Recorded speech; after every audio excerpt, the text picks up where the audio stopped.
Okay, dear Dhamma friends, we are going to start the Sutta teaching session. So in this session we are referring various suttas which Buddha has preached, and we are trying to get some insights from those, because Suttame Jnana, or the wisdom that we are trying to obtain from Buddha's teaching, is immense, and there are various insights and various guidance that we can actually take from those suttas. So far we have discussed several suttas, started with what is called this Sabbasava Sutta, and then we discussed about Dhatu Vibhanga Sutta, and now we are discussing Maha Satipatthana Sutta. Maha Satipatthana Sutta, as you already know, is available in Majjhima Nikaya as well as in Digha Nikaya. The middle length discourses and the long discourses are included, and also there are so many Satipatthana referred suttas all together collected and put it in the Sangyutta Nikaya, that is called Satipatthana Sangyutta.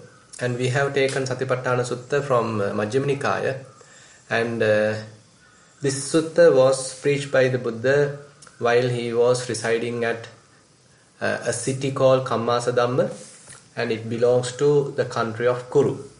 So at that time Buddha talking to the bhikkhus, and he is mentioning about Ekayana Magga. Ekayano ayam bhikkhave maggo sattanam visuddhya. Amongst there is a direct path to purification of the beings, soka pariddhavanam samatikkamaya, in order to overcome sorrow and lamentation. Dukkha domanassanam atthagamaya, in order to eradicate suffering and various types of mental despair. Nyayassa adhigamaya, and in order to know the correct path, in order to know the direct path, in order to know the real path which ultimately leading us to the complete liberation. So in order to know that correct path, the noble path, and that is also as a result or as a benefit of practicing Satipatthana. Nibbanassa Satchikiriyaya, in order to realize Nibbana. So all these benefits which Buddha refers are extremely valuable benefits and extremely important benefits. And as Buddhists, we all want to realize Nibbana, and as all Buddhists, we want to realize the correct path, and we want to remove whatever the suffering, lamentation, sorrow. So all these are very necessary benefits. As human beings, we all desire these benefits, and therefore in a way Satipatthana becomes one of the key path, one of the key methodology which Buddha has mentioned. And it is not actually unique to our Buddha. Even the previous Buddhas have preached the same Satipatthana. So therefore, while our Buddha, Gautama Buddha, was referring Satipatthana Sutta, or he planned to preach Satipatthana Sutta, immediately one Brahma called Sahampati appeared in front of him, and he praised Buddha, telling that you have taken the correct path, you have taken the direct path, you are now going to preach that noble sutta. And this is what sutta mentioned or preached by various previous Buddhas as well. So they also understood that the purification of the beings is possible by this Satipatthana. So you too have now selected preaching that sutta, and therefore I pay my reverence, I pay my homage to you. So like that, there were such incidents have happened even before Buddha preached Satipatthana. So we can understand there is a great importance to our practice, and that's why we have taken this sutta. And Buddha starts with sort of giving us a summary. Ida bhikkhave bhikkhu kāye kāyanupassī vihirati. So in this sasana, in this very life, so a monk, a practitioner, is now taking his own body and trying to contemplate. He is looking at it directly. It is not through a book, it is not through from someone else's information or someone else's guidance. Rather, you yourself have to look at the body. So this is a direct experience. So that is why kāye kāyanupassī. That term refers that one has to look at one's own body and it is immediate, it is so electric, and it is so direct. It is not inferential, but rather it's a direct knowledge. Atapi. So there are 4 qualities where Buddha refers here. Atapi, Sampajano, Satima, Vinaya Loke, Abhijja Domanasam. So this actually refers sort of prerequisites, so we can say sort of background qualities that we need to maintain as much as possible. Atapi. One has to have ardent effort, because the path may not immediately give you satisfactory results. Because as you know, our minds are constantly distracted towards the past incidents, past memories, and again thinking about the future, planning about the future. So there is a constant distractions, constant restlessness available in the mind. So if one is trying to immediately keep your attention on the present moment, so it may not be immediately successful. So one has to be fairly patient, and one has to fairly endure the situation, and that actually requires ardent effort. So one has to maintain a long-term effort. It is not a 1 week, 10 days effort. Rather, one has to maintain a long-term effort, several years. And while practicing, again there may be day-to-day unsatisfactoriness, day-to-day troubles, obstacles might come on your way. So in order to overcome that, so there are also effort necessary. And while practicing, one has to calm down the effort. It is not that you are maintaining a great effort during the practice, but it is circumstantial. One has to maintain necessary amount of effort, otherwise the other factors might not grow. So likewise, there's a beautiful balance one has to maintain when one engage in the practice practically. And then Atapi Sampajano. Sampajano is clearly knowing. One has to know clearly what is the primary object. The details or the behavior of the primary object has to be clearly known. Satima. One has to be mindful, in the sense one has to have very good present moment awareness. Vinaya Loke Abhijja Domanasam. As much as possible, one has to overcome or keep aside greed and aversion. So now under this Kayanupassana section, we have already discussed Anapanasati. That is the method Buddha first mentioned in this sutta, and how one can be mindful while maintaining one's attention on breathing. Breathing is a process available from our birth moment until the death. So this is again a very natural process. It's an involuntary process. We don't need to purposely breathe. Rather, we can, the breath happens, or rather the body breathes. So now we are trying to use that involuntary process in order to improve our mindfulness, increase our mindfulness. So I just summarize that part. Basically, Buddha asks us to find a suitable place, because at the beginning you need to have as much as possible a silent place, a secluded place, a pleasant place, a place which is things are in order, so that the mental environment would be so pleasant. So when one found such place, one has to keep oneself direct or erect. One sit cross-legged as if possible, and keep the upper half of the body erect, the neck erect, and again head also straight. And one may close one's eyes in a very gentle manner, and one has to keep one's attention at the nostril or closer to the upper lip. So while keeping one's attention there, one should know in-breath. When in-breath happens, one should know that. One should be aware of that. And when out-breath happens, one should be aware of that. Sato vasa sati, sato passa sati. So this is in a way appear very simple, but as you know, practically when we are engaged with it, so many distractions, so many disturbances. Mind doesn't like to stay with such neutral object. It appear very boring, so you might fall asleep, or you might again start thinking about the past or the future. So many difficulties. But the technique itself is extremely simple, and again we should not make it complicated either. So as much as possible, we have to maintain this simplicity, the simplicity of the technique, taking us to the more deeper levels of understanding, more deeper levels of realizations. So therefore we should never contaminate that technique, we should never complicate that technique. But unfortunately our mind never appreciates it. So at the beginning, so we need to take various ways and means to tackle it. So we may be using labeling, counting in order to take our mind to the present moment. And once we are successful, so we can maintain our attention on series of breaths. There are series of in-breaths and out-breaths. For continuously we may be able to maintain our attention. Then we say, okay, our mind has fairly tamed. Our mind can now stay with 100 breaths, 200 breaths.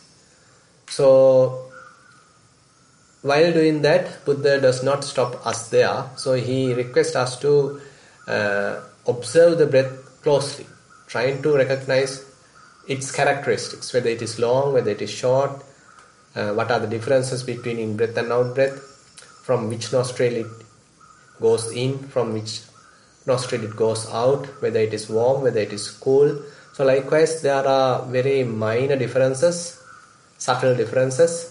So one should try to recognize these subtle differences. That actually improves the clear comprehension, sampajanya. And while doing that, we may reach the second or the third stage. That is where we are trying to know the complete phases of the breath. It is not abruptly breath begins, rather it begins very slowly or very gradually, starting with very gentle, soft manner, and then reaching to its middle, and then again fading away and ultimately disappears. And just before the beginning of out-breath, there's a little gap. And the out-breath also begins very softly, gradually, and it also reaches its threshold, the middle part, and then again that too fades away. And again after a little gap, the next in-breath begins. So likewise, there's a cyclic nature to this breath. So one has to recognize that. Now if we get on to today's topic, now we can actually come to the second part where Buddha talks about Iriyapata Pabbha. So breath is actually a refined object. On the other hand, various postures that we all maintain daily are in a way little gross. So sometimes for certain people, rather than immediately going to breath, maybe it is easy to go to the posture. Say for example, while sitting, you can know that you are sitting. The body is sort of kept comfortably and legs are bent and body is erect, the upper half of the body is erect, you are keeping your hands on your lap. So likewise, as a pyramid, as a ants hill, so the body appears very stable. So you can keep your attention on this stable sitting posture. On the other hand, if you are on a lying down posture, that too can be known. Again, if you are in standing posture, that too can be known. Again, if you are in walking posture, that too can be known. So likewise, we can know in which posture at the moment or present moment which body maintains. So these postures therefore is used as a technique to establish mindfulness. Say you are waiting for a bus. At that time maybe you are standing. So at that standing position, you can have a sort of introspection. You can have a sort of attention to your whole body, the standing posture. Say your whole weight is concentrated at your foot, at your soles, at your heel, and the calf muscles are rest. So likewise, you are sort of scanning the body and maintaining your attention within the body. Similarly, while walking. Now walking, also another posture that we are daily using. But even though we use it, we never become mindful about this posture. We may be planning what we are going to do after we reach the destination. but the body is walking. Or we may be thinking about the past, what has happened, but the body is walking. So instead of thinking about the past and the future, one is now trying to maintain one's attention on this present moment walking. Body is currently walking, and our mind is also now trying to be aware of that walking. So the physical process and the mental attention or mental process are in harmony. We are trying to synchronize both processes. So that is quite important, because there are various activities daily we may be involved with, but our mind is not really engaged in that activity. Rather, mind is in a different world. Mind is dreaming. Mind is fantasizing. Now we are trying to break that. Oh. I request all the participants to keep their mics muted. So this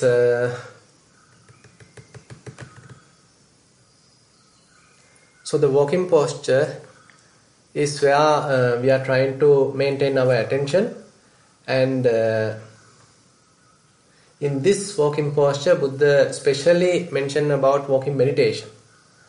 So walking meditation is actually one of the oldest technique practiced by many practitioners. Unfortunately, it was not given enough attention, not given enough prominence. So sometimes in certain traditions, it has also completely disappeared. Fortunately, there are suttas where Buddha directly mentions even the benefits of walking meditation. Say, for example, there's a beautiful sutta called Chankamananisansa Sutta in Anguttara Nikaya, where Buddha talks 5 benefits of walking meditation. Starting with Adhana Kamo Hoti, refers as one is able to walk for a long distance. You know, during the good old days, there are no vehicles or any other transporting methods. Rather, one has to use one's walking in order to reach a destination.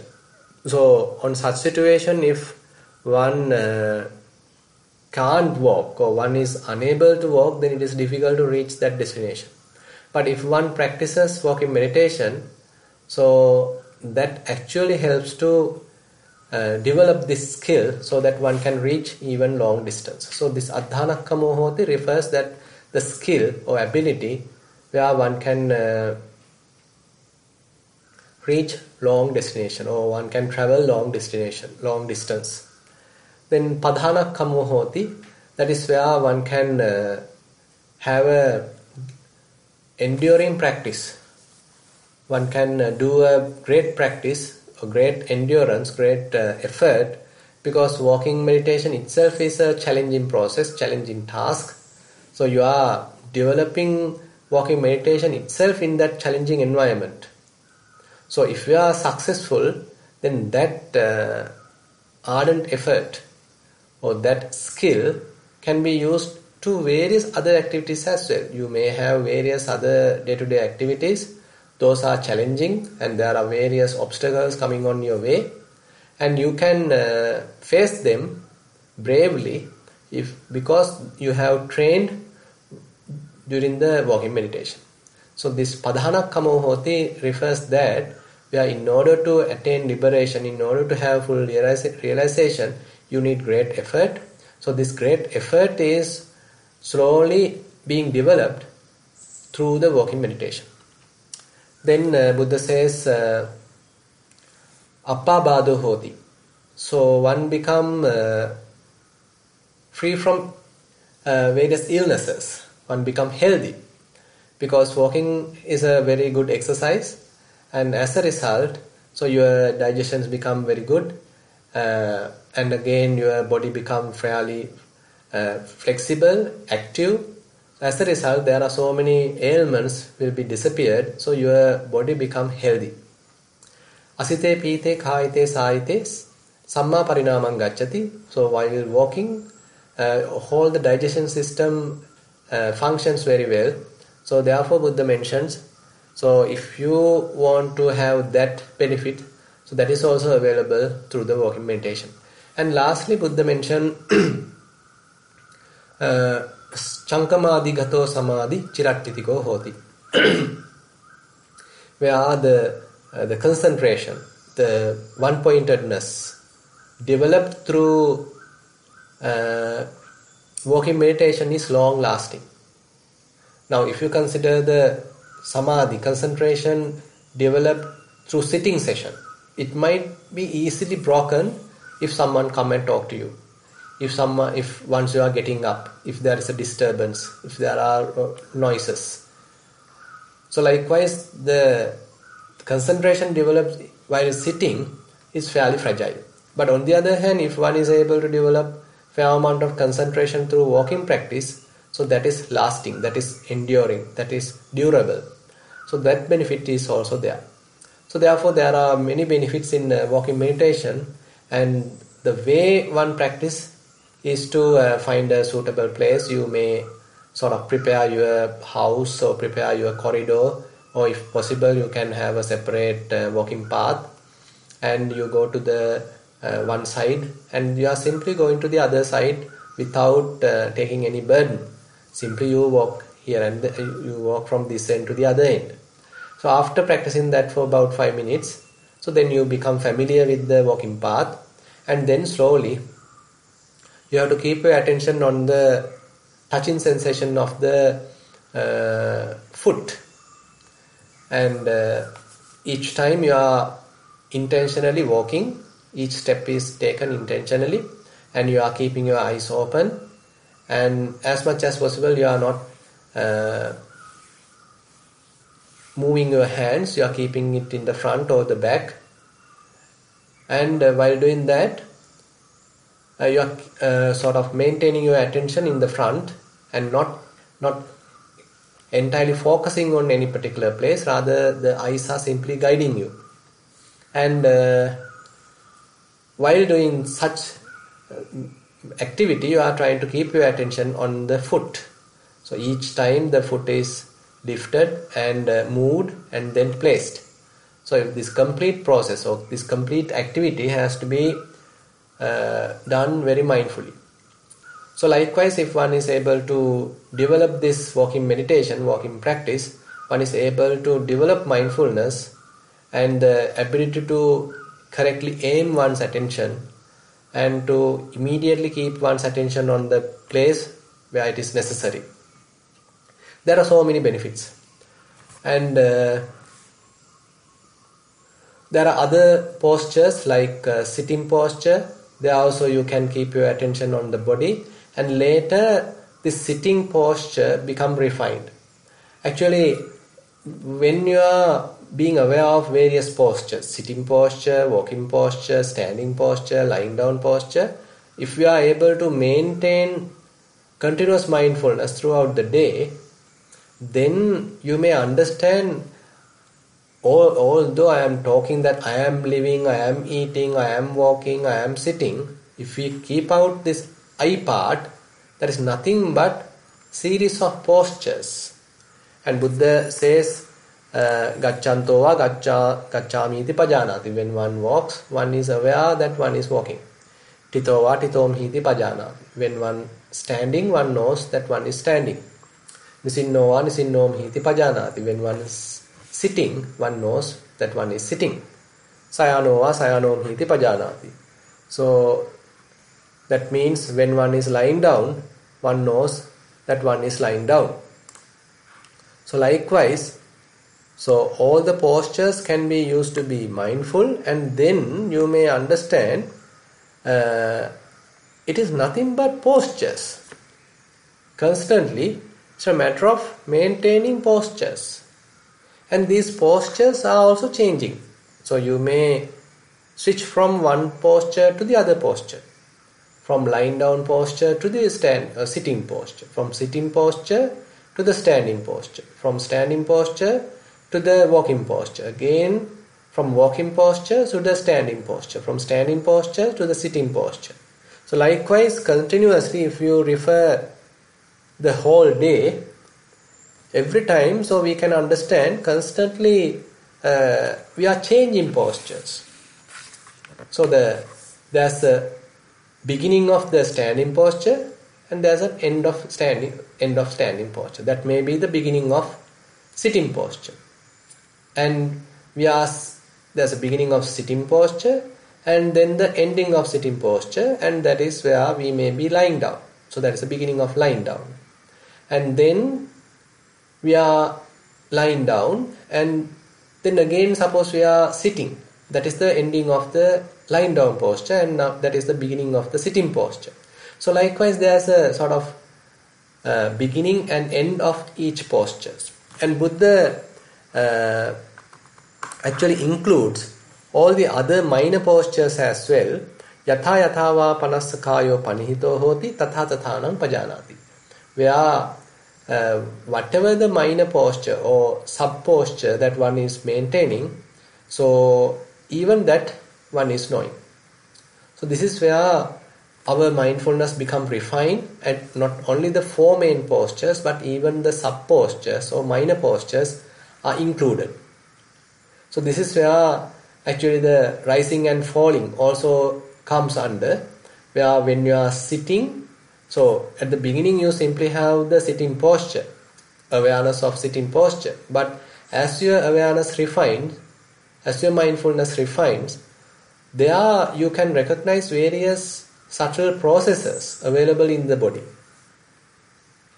So it may be breathing, it may be rising and falling, it may be heart vibration. So likewise there are so many various other subtle processes, bodily processes available. So you can even pay attention to those bodily processes. Those are also comes under these subtle postures. Now as you're breathing in, the abdomen comes forward, rising. As you breathe out, abdomen comes back, falling. So each and every rising and falling contributes to the development of mindfulness. So you can be aware of this rising and falling. So rising and falling is one of the very popular method, because sometimes anapanasati, mindfulness on breathing, could be a little difficult for certain people. But on the other hand, if we consider rising and falling, it's a very general technique, very easy technique, and again the sensation is fairly gross. As a result, one can establish mindfulness using rising and falling very easily. So you are keeping your attention closer to the abdomen or closer to the tummy, and as you're breathing in, it comes up or comes forward. So you are simply being aware of this rising process. And as you breathe out, and it comes back falling, and you are fully aware of that. Actually, this process and mindfulness on breathing have good parallelism. They are actually developing very similarly. So you can be aware of rising, you can be aware of falling. And if your mind distracts, you can incorporate labeling. While rising, when you know it, you call it as rising. When it is falling, you label it as falling. Rising, falling. So likewise, you can maintain this labeling. Sometimes we call manasikara, noting.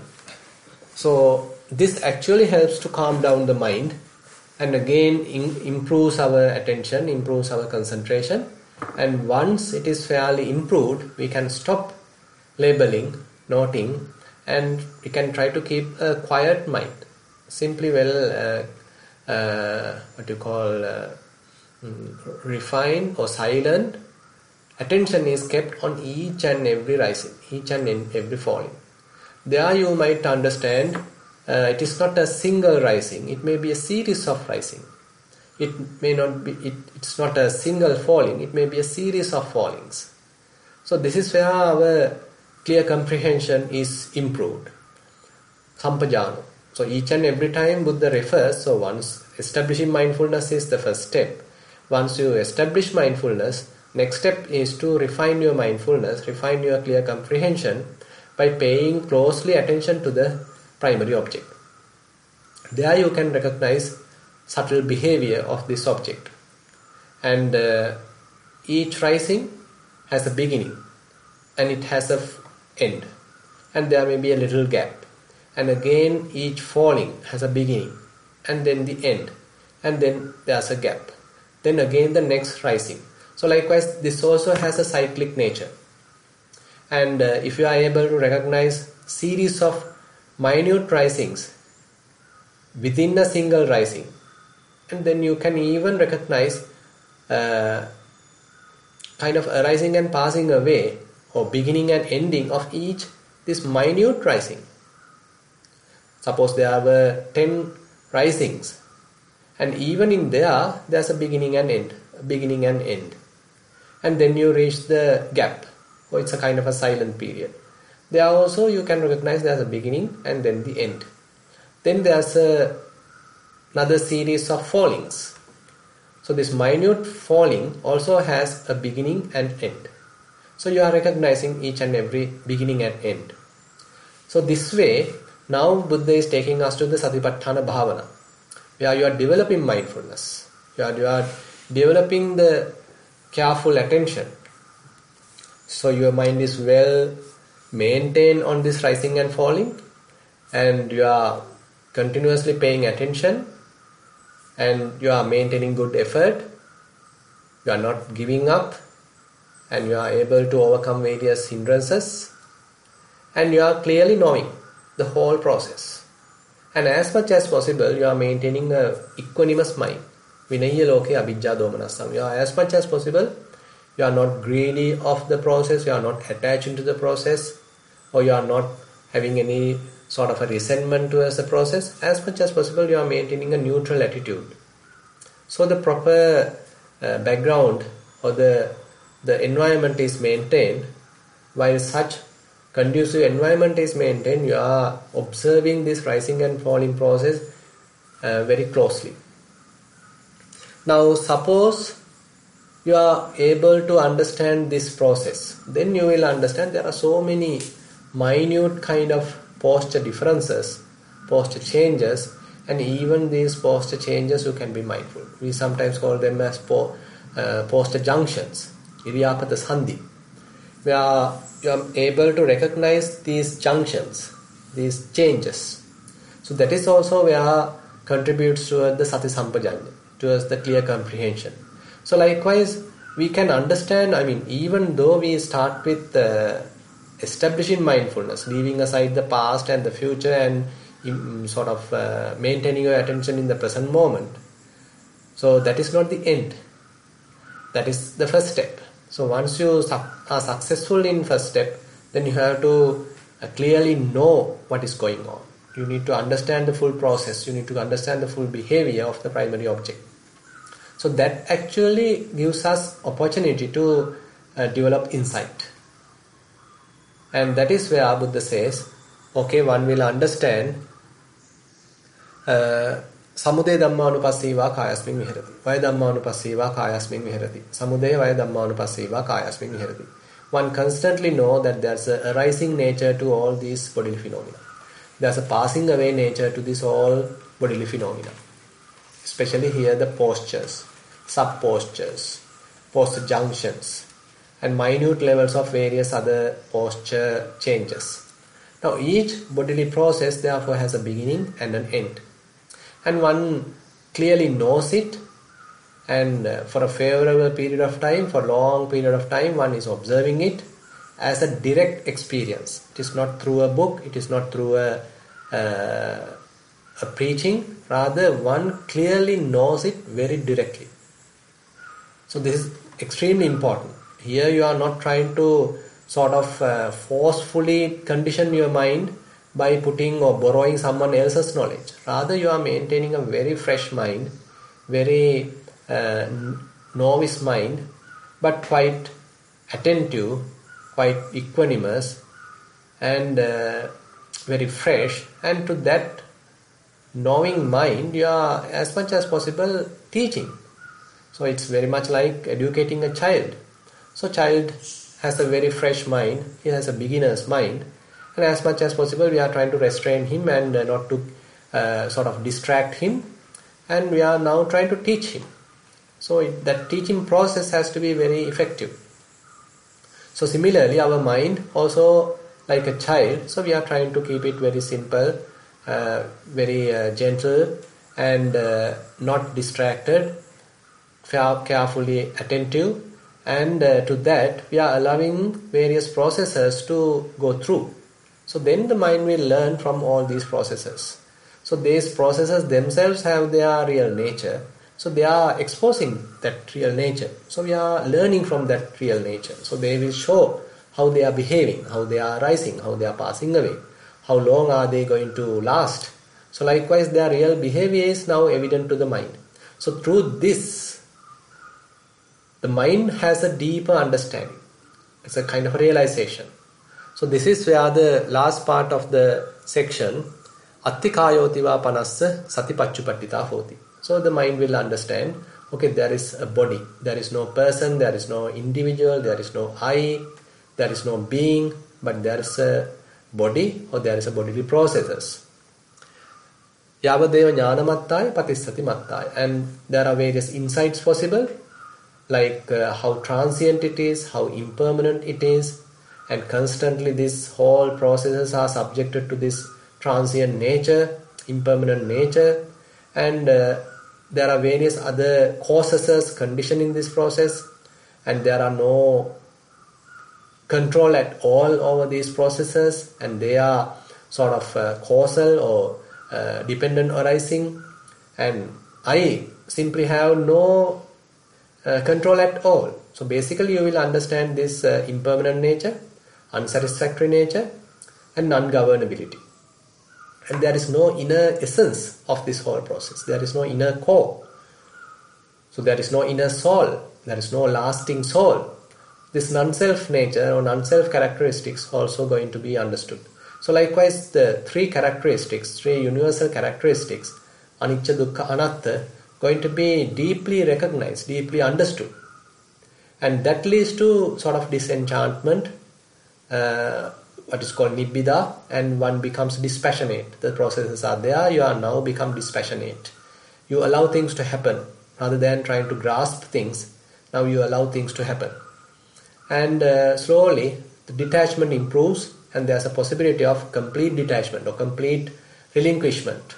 And there the mind become unassociated, not attaching to anything in the world. Anissitocha viharati nachakinchi loke upadiyati.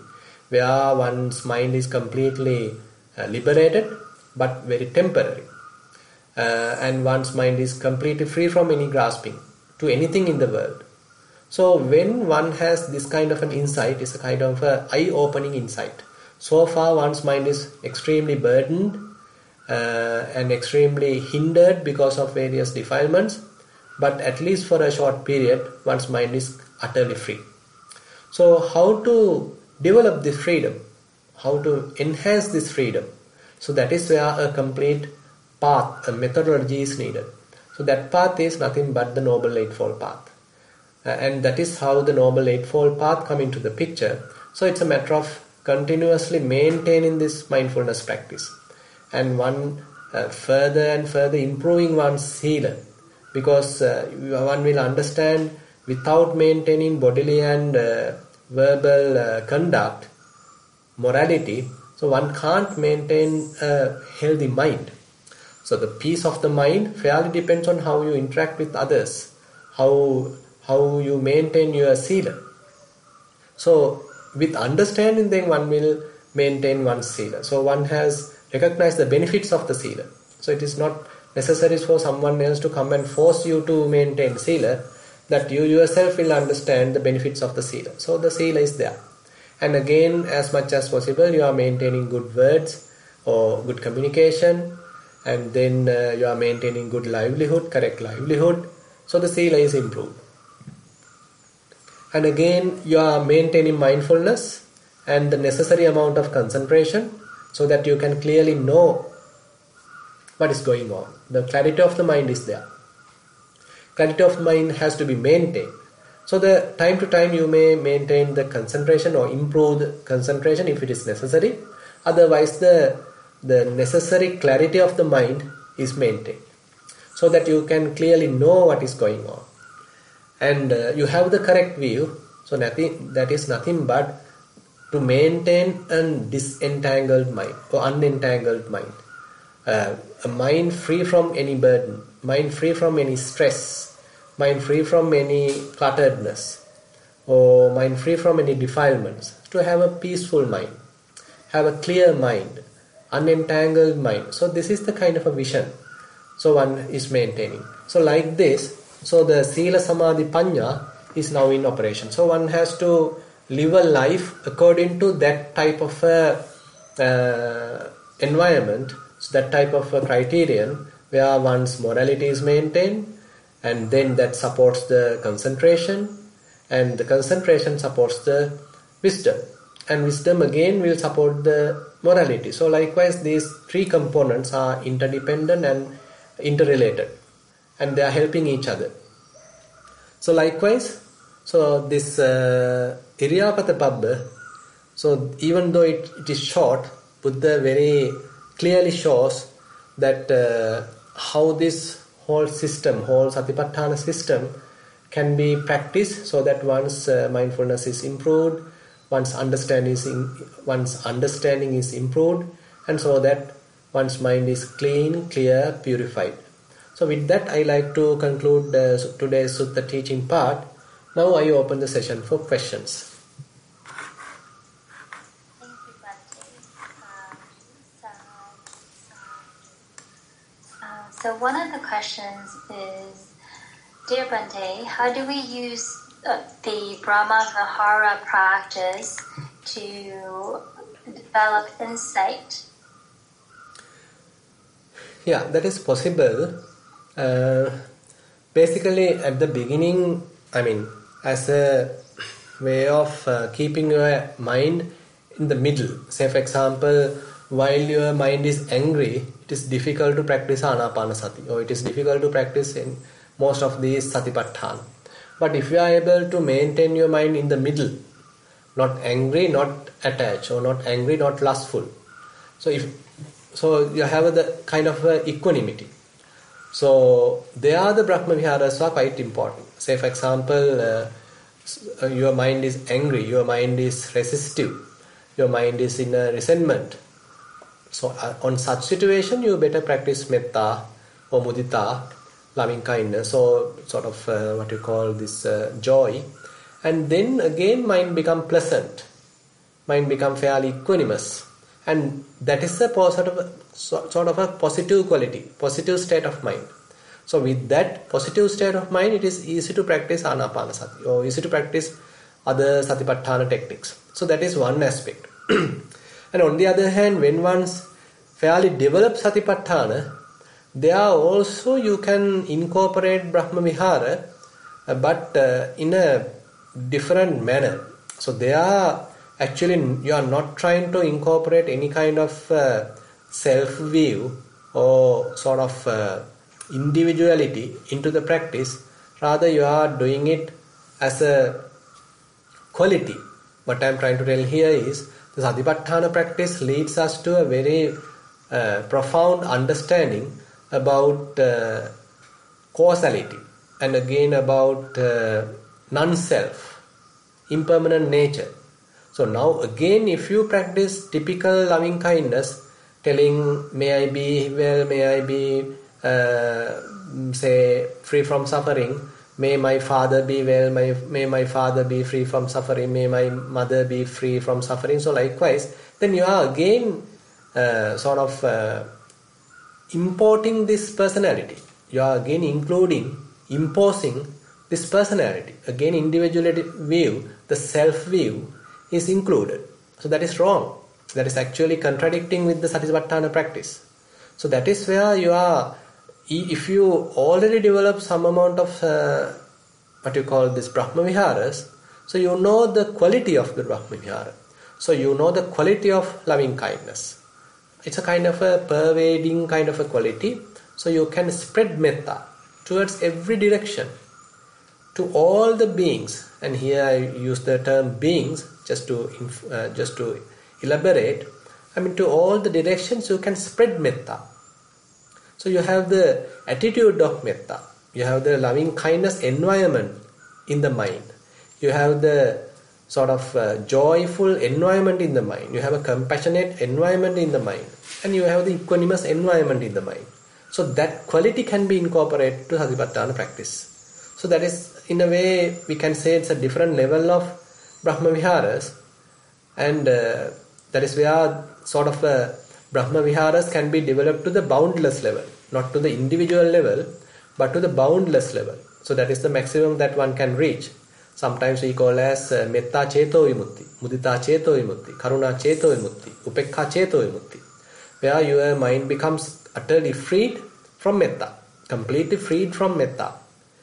Now on such level there is no any individuality, there is no particular group of people.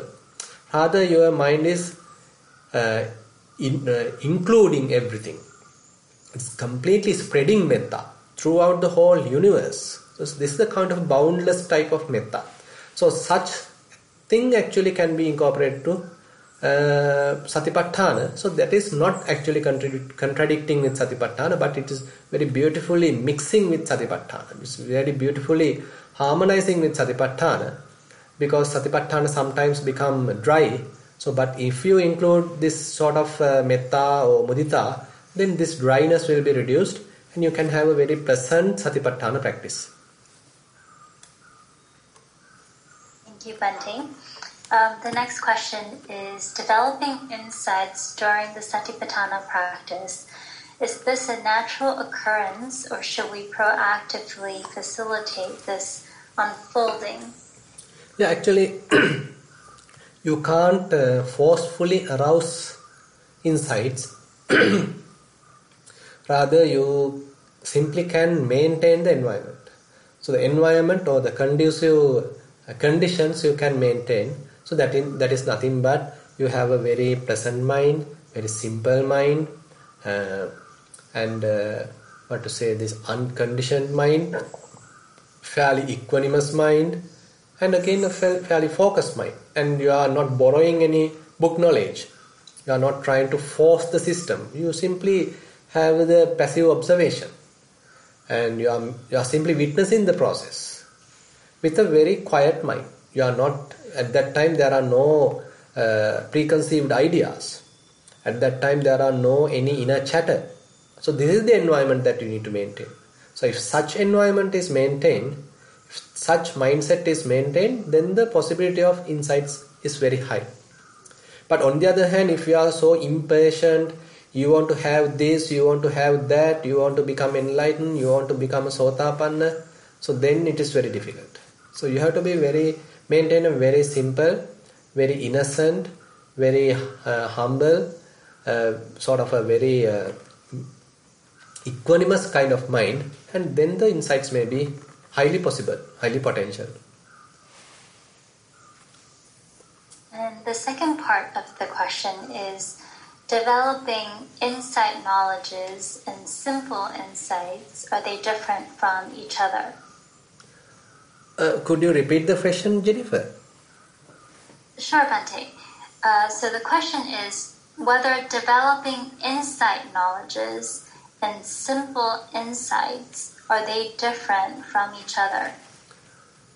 Yeah, they could be different, and they could be the enhancement of the already arisen insights as well. Say for example, sometimes suppose you recognize, you are observing a certain process and you will understand it's quite impermanent, quite transient. At another time the same insight might arise, okay, how transient it is. So likewise, previously it is kind of an eye-opening. Next time also it's sort of a kind of shocking.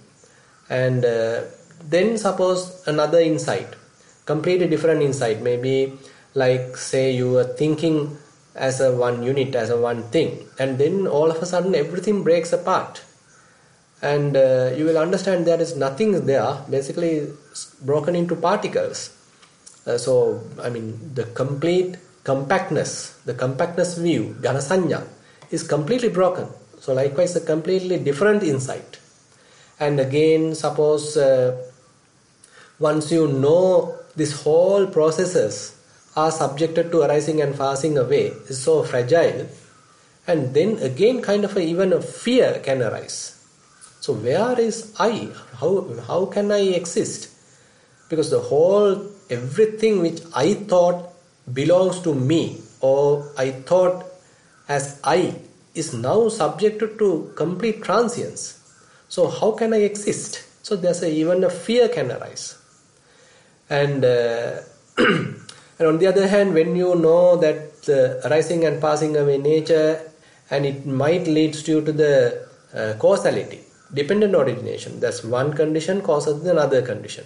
Avidya paccaya sankhara, sankhara paccaya vijnana. So likewise, so if you are able to recognize this conditionality, so those are also insights. So one is different to the other. Say for example, if you are able to recognize how Vedana conditions craving, when there's a pleasurable feeling, there's a craving arises. So this is, if you are able to recognize this very honestly, so then this is another different insight. And suppose you are able to recognize how ignorance causes some sort of a construction in the mind, preparation in the mind. So this is an entirely different insight, but fairly related with the Paticcasamuppada, Avidya paccaya sankhara. So likewise, so it may be different insights, and it may be improvements or enhancements of the same insight. Thank you, Bhante. And the next question is asking whether Bhante can explain under Kaya Nupassana number 3 through 6. Yeah, you have to wait 3 more weeks.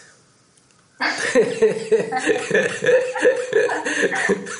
tuned. More good things to come.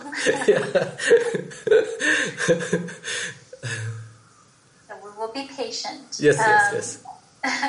For the next question, I'd like to invite Chita Trevi to please ask your question directly. Thank you. My question, Bhante, is something that I have tried to work out. I have contemplated, and I would like your suggestions on how I can interpret all of it. On one side of our practice, we are trying to lose the concept of self. On the other end, we are having to practice sila, and we have to decide we are going to give this or give that, develop generosity, compassion, karuna, loving kindness, metta, and develop the 4 divine abodes and the 10 paramis.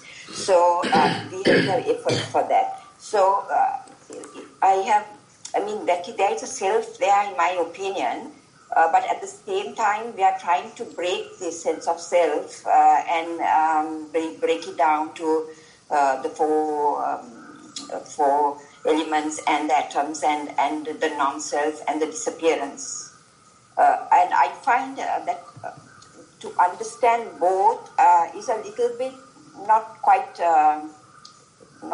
there yet for me. So I would like you to explain that to me a little bit, in the sense that I am veering towards the non-self, trying to meditate, feel all these particles and arising and passing away, all this kind of thing. But at the same time, I have to also create a self. So I would like you to explain that to me with clarity. Thank you, Bhante. Yeah, that's a good question.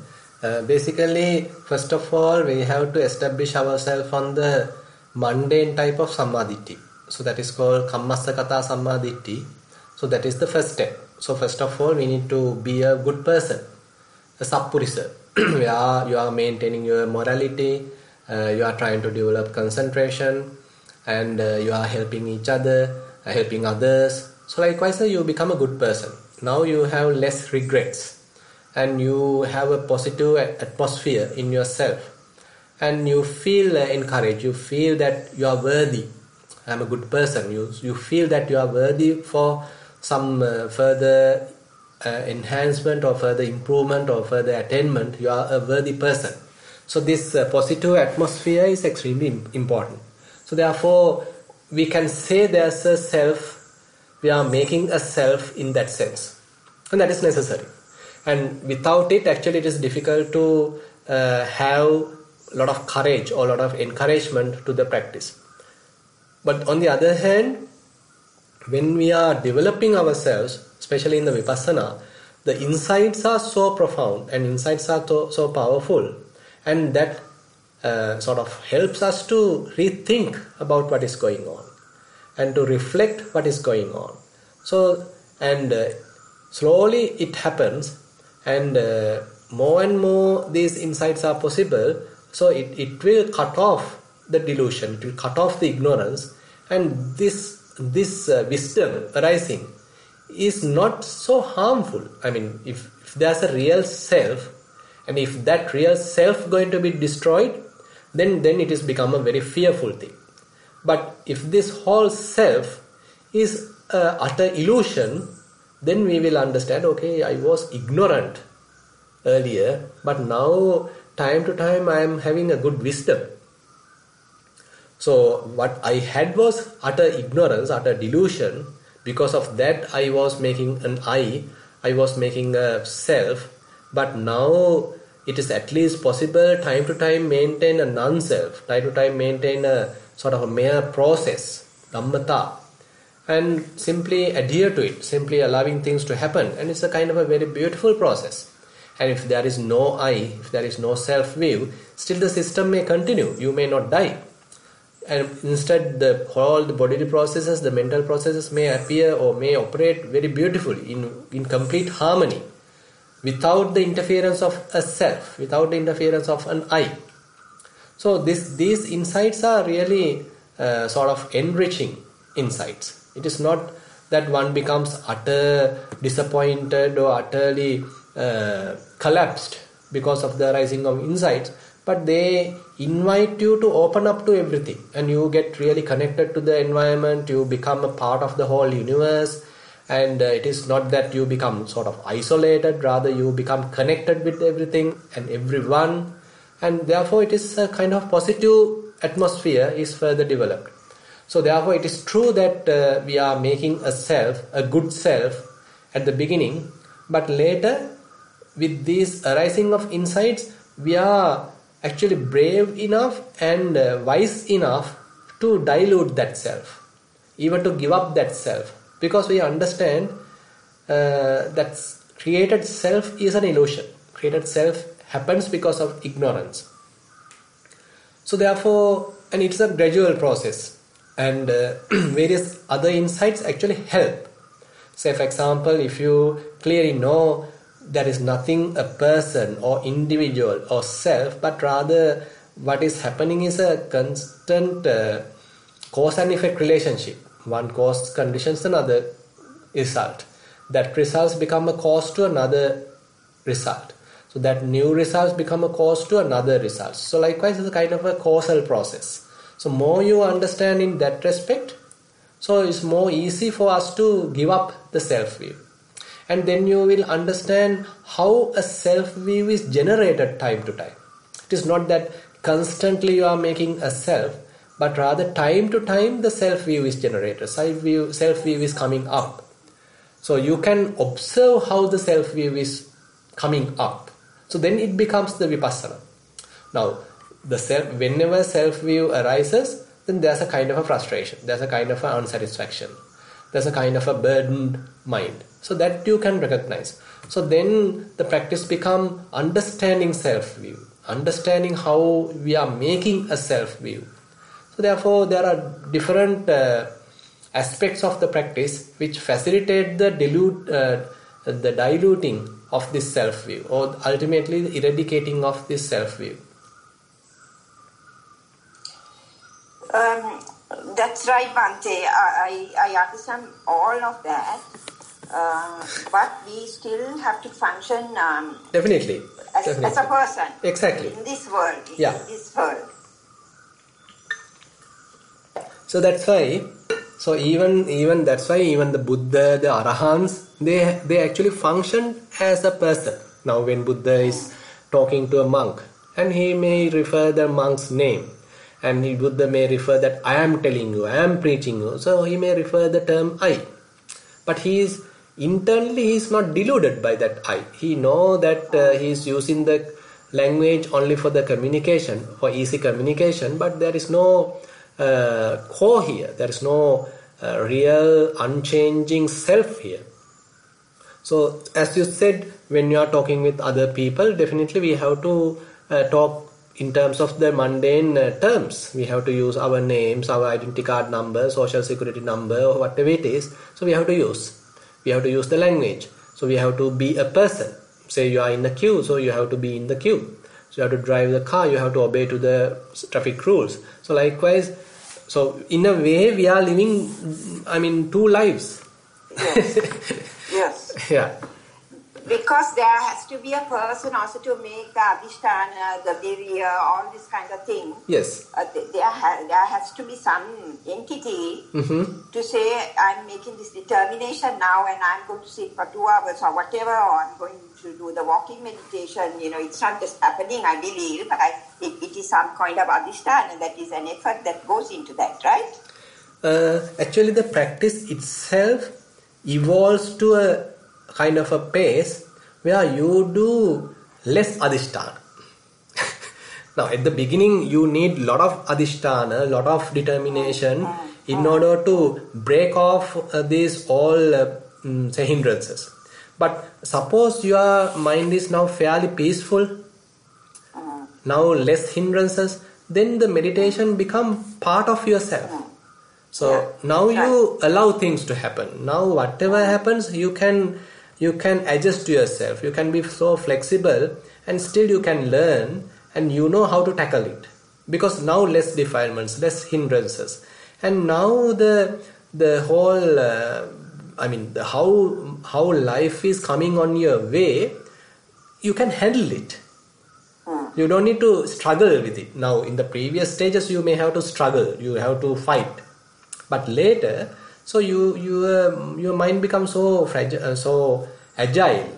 So your mind becomes so malleable, so flexible, and it is with less hindrances, and you can adjust to anything. You are like a water. Say for example, there's another simile, beautiful simile given by certain teachers. Now when you are pouring water to any vessel, so water does not ask any particular shape. Rather, it can become that shape. So when it is poured to a cup, it becomes the cup's shape. If it is poured to a bottle, it becomes the bottle's shape. So likewise, so you become very flexible. You can adjust to any environment, still maintaining a non-grasping attitude in the mind. So it's it is easy to say than work. Yes, Bhante. Yes.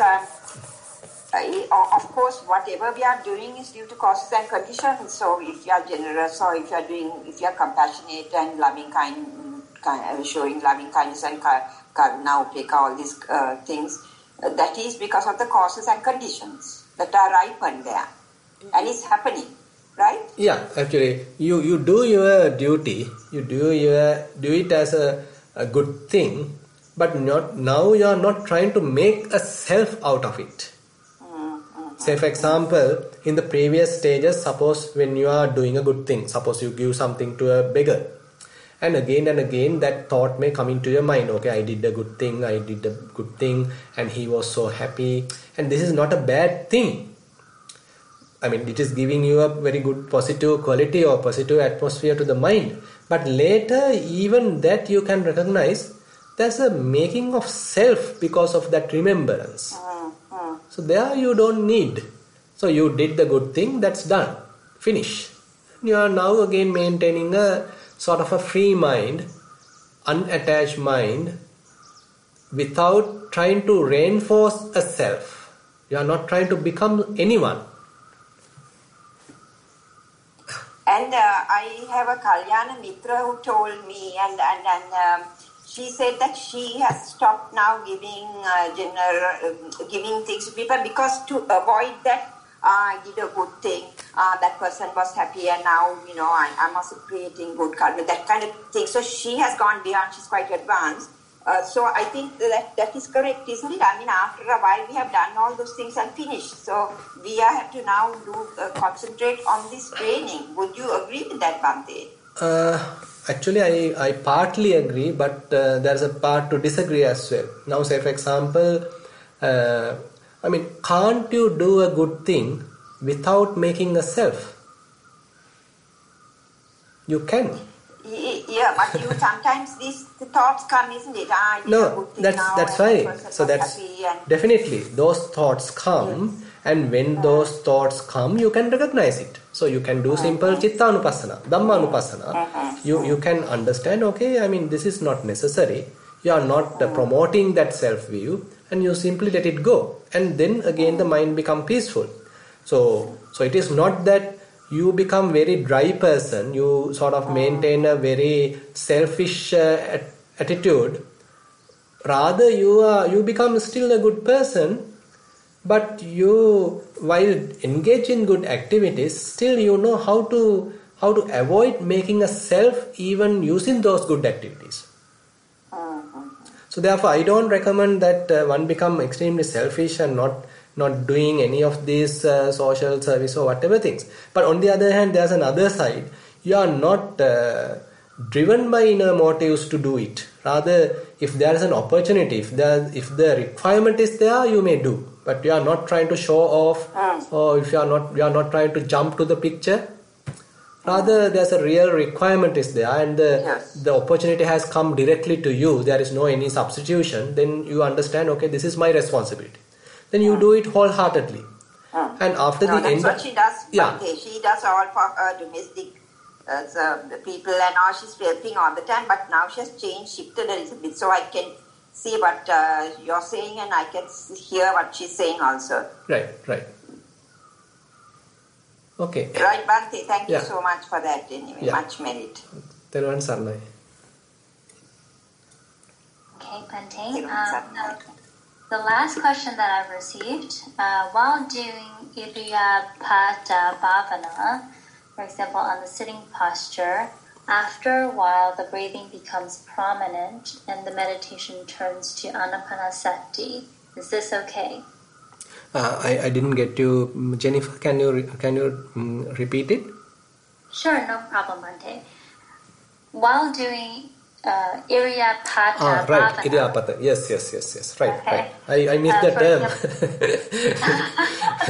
Sorry, it is my pronunciation. Right. Yes, you are correct. Actually, these methods can be interconnected.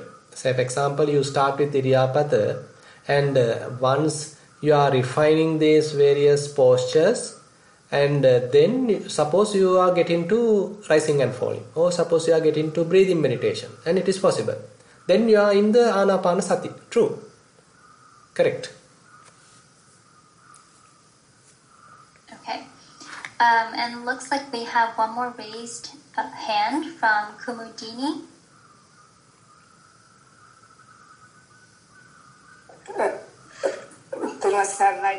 My question, it is not really a question. I just wanted to make an addition to that lady's discussion with you about the self.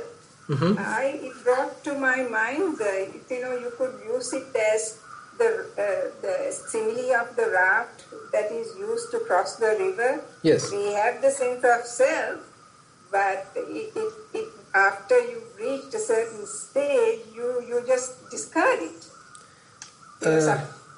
That's also that's also a good answer.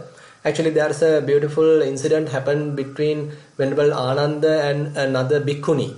At that time, Venerable Ananda mentions Tanha Nissaya Tanha Pahatabbu, Manang Nissaya Manam Pahatabbu. So where you are using craving in order to eradicate or remove craving, and you are using conceit in order to remove conceit. So likewise, now say for example, he is giving very beautiful simile. Say you have heard that someone has become a Sotapanna, and you yourself start a kind of a desire to become a Sotapanna. Now this is a kind of a self-view. But this self-view motivates you to achieve it. Exactly. So ultimately you are removing the self-view. Then only you become a Sotapanna.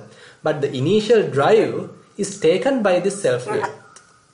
Yes. Yeah. So therefore it is. I don't think you need to worry too much about it while you're.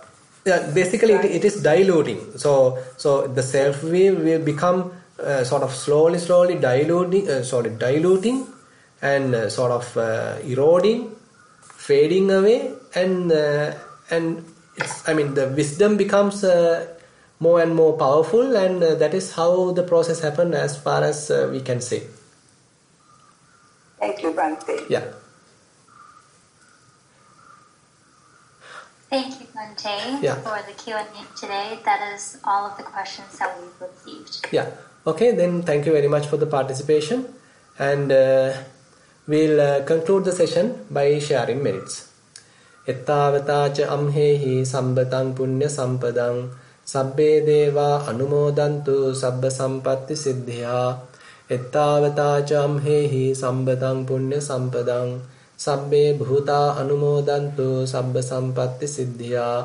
Ettavatacha amhehi sambatang punya sampadang sabbe satta anumodantu sabba sampatti siddhya. Akasattha ca bummattha deva naga mahiddika punyantang anumoditva chirang rakkhantu sasanang. Akasattha ca bummattha deva naga mahiddika punyantang anumoditva chirang rakkhantu desanang. Akasattha ca bummattha deva naga mahiddika punyantang anumoditva chirang rakkhantu mamparang. Idang vo nyati nang hotu sukita huntu nyatayo. Idang vo nyati nang hotu sukita huntu nyatayo. Idang vo nyati nang hotu sukita huntu nyatayo. Imina punya kammena mame bala samagamo satang samagamo hotu yava nibbana pattiya. Imina punya kammena mame bala samagamo satang samagamo hotu yava nibbana pattiya. Imina punya kammena mame bala samagamo satang samagamo hotu yava nibbana pattiya. Sadhu, sadhu, sadhu.